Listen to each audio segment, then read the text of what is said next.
Aerospace engineering graduate student Pranay Thangeda relies on the bus system in Champaign-Urbana to get to class and other meetings. He wanted to understand why, despite arriving at the bus stop well ahead of the schedule, he was sometimes late. He developed a tool that considers transportation variables weighed against how great a margin of error bus riders are willing to accept. The basic concept can also apply to getting a lunar rover where it needs to be, and with a high degree of reliability. I was following the real-time bus schedule but still ended up being late to my destination almost half of the time and being early the other half. I wanted to know what was happening, said Thangeda, who studies under faculty member Melkior Ornik in the Department of Aerospace Engineering at the University of Illinois in Urbana-Champaign. Thangeda realized that most navigation apps only cared about the expected travel time. They only announce how long the trip is expected to take. If the expected travel time is 20 minutes but half of the time it takes them 10 minutes and half of the time takes 30 minutes, that is often unacceptable. The rider would be late half of the time.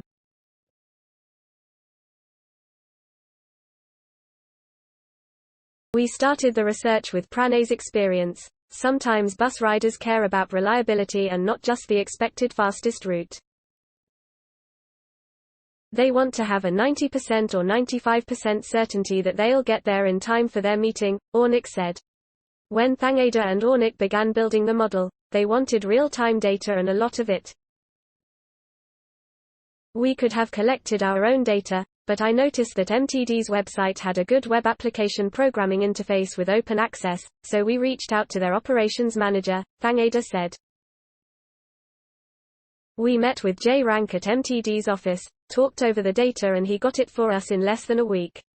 He and Evan Alvarez were both very gracious and accommodating. We used the data to train the model to determine the underlying distribution of travel times on different road segments and their correlation. Thangeda said there were a lot of variables to consider in the data.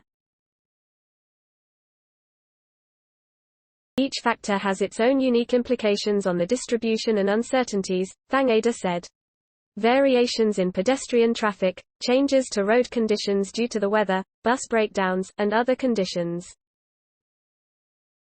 What we focused on is how these factors are distributed by using the overall distribution of historical data and live data from all the bus apps available.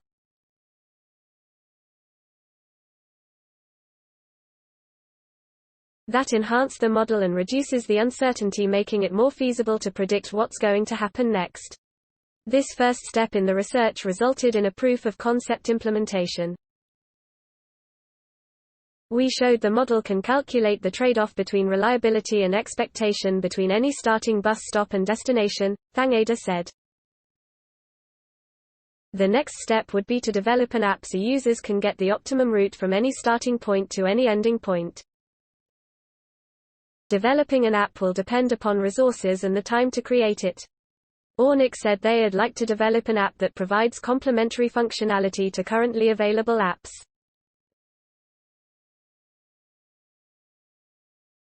Google Maps has a public transit planner. You enter your starting and ending points and it tells you the route it wants you to take. But that route might be expected to be fast but have a low reliability. We want users to be able to set their starting and ending point, the exact time they need to be there, and a tolerance such as I'm okay with being late 5% of the time, Ornik said. Given that many of the current apps are free, Ornik added that there's no incentive to develop a new app. The hope is, however, that this work can steer us toward an academic or industry transport partnership, he said. Thangeda and Ornik both described some surprises in the research. There were a few surprises in the data, Thangeda said. We have a static model of the entire city that's updated every 3 months. There were a few errors that had to be fixed. There was also some noise, possibly because of the way the sensors on the buses publish the data.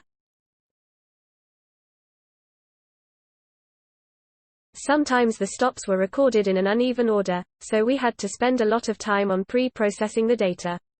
Ornik said he was surprised at a specific point-to-point solution the tool recommended for a trip from downtown Urbana to the Illinois terminal in Champaign, where connections can be Champaign-Urbana is a fairly tame environment in terms of traffic. There isn't a rush hour or even the high pedestrian numbers you have in cities like Chicago or New York City, Ornik said. And yet, if you want to be more certain about your arrival time, it is better to take the orange line that takes a longer route on University Avenue and avoids campus than to take the green line that goes through campus. That route becomes questionable because of the large fluctuation of students on campus, which increases the variance of travel times. Consequently, it makes sense to take the orange. I never thought of that.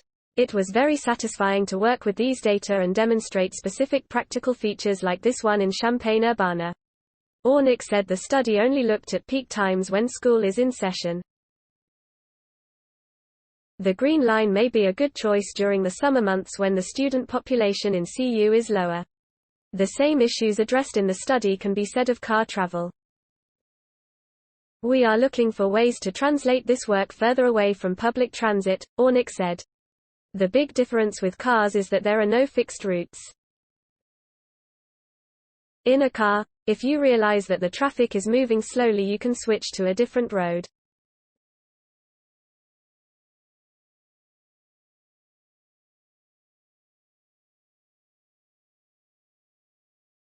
In a bus, there's not much you can do.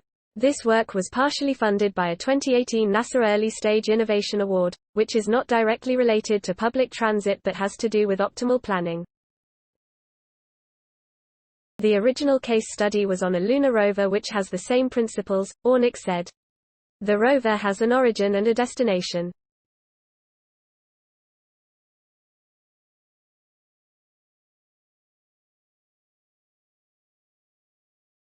Please support my channel to grow by pressing subscribe button and the bell icon. We will notify you technological news. Thank you.